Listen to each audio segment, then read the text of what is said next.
Today I want to share one of my techniques that I use for adding color onto my felt flower petals. This is one of my favorite techniques. There's a lot of different ways to add color, but this one is accessible for most people and it's a lot of fun. So I'm using an ink pad that you would see people use for scrapbooking or stamping, and the secret weapon is a makeup sponge. The pores on makeup sponges are small, which make them great for blending. I did get this makeup sponge wet beforehand, and then I squeezed out all of the excess water. That allows the sponge to pick up the ink more easily from the ink pad. I'm just dabbing back and forth across that piece of felt. I will have to do several applications to get the color and depth that I want, which is pretty subtle, as you can see here. And sometimes how rich that color comes through depends on the color of the felt, and it also depends on how saturated your ink pad is.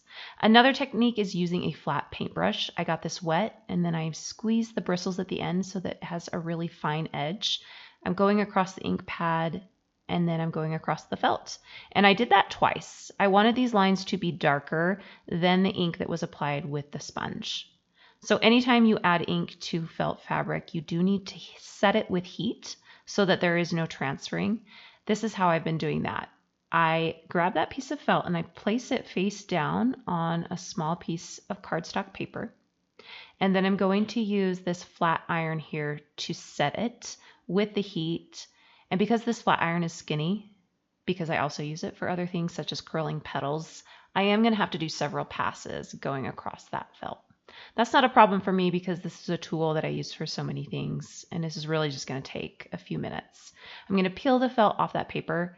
There was some transfer onto the paper, which is good. That's what I wanted. I wanted any excess ink to land on the paper, and then I am going to put it through the flat iron without the paper. Here's a little test. I'm rubbing my finger across the felt, and there is no transfer. So that ink is set. That's how I feel more confident moving forward anytime using inks, is knowing that that ink is set and it's not going to rub onto my fingers and then rub onto another piece of felt. And I think the color purple on top of the white felt worked really well. I wasn't sure at first, and that is something that you will have to test out and play around with.